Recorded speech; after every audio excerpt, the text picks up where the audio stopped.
পৃথিবীর সবচেয়ে বাজে অনুভূতি কি জানো?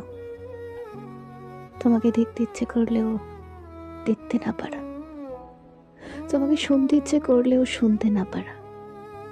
মনে হয় তৃষ্ণায় বুক ফেটে যাচ্ছে, তখন ছটফট করি, হাসপাস লাগে ভীষণ। মানুষের সাথে কথা বলতে ইচ্ছে করে না, কোনো কাজ করতে ইচ্ছে করে না, বিরক্ত লাগে, অসহ্য লাগে। ঘরের এক কোনায় অন্ধকারের পাশে বসে থাকি, দুঃখের পাশে থাকি। অদ্ভুত একটা বাজে অনুভূতি হয়, যা ভাষায় প্রকাশ করার মতো কোনো শব্দ তৈরি হয়নি। তোমাকে আর কখনো দেখতে পারবো না, ছুতে পারবো না, শুনতে পারবো না, ভালোবাসতে পারবো না।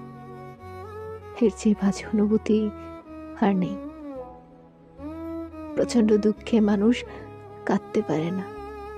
আমার ভীষণ কান্না করতে ইচ্ছে করে, কিন্তু কান্না আসে না। দিন দিন পাথর হয়ে যাচ্ছি, যে পাথরের শরীর জুড়ে শুধু দুঃখ আর দুঃখ। এত এত দুঃখ আমি কোথায় রাখবো? এই দুঃখের দিন কবে ফুরোবে? যদি এমন হতো সকালে ঘুম ভেঙে দেখবো আমার আর কোনো দুঃখ নেই, আমার কোনো ইচ্ছে নেই, কোনো অনুভূতি নেই, তাহলে কেমন হতো? যদি একদিন ঘুম ভেঙে দেখি তুমি আমার পাশে শুয়ে আছো, তাহলে কেমন হবে? জানি এটা সম্ভব না, তবুও ভাবি এমন একটা দিন আসুক, যে দিনের সকালে তোমাকে দেখে আমার ঘুম ভাঙবে।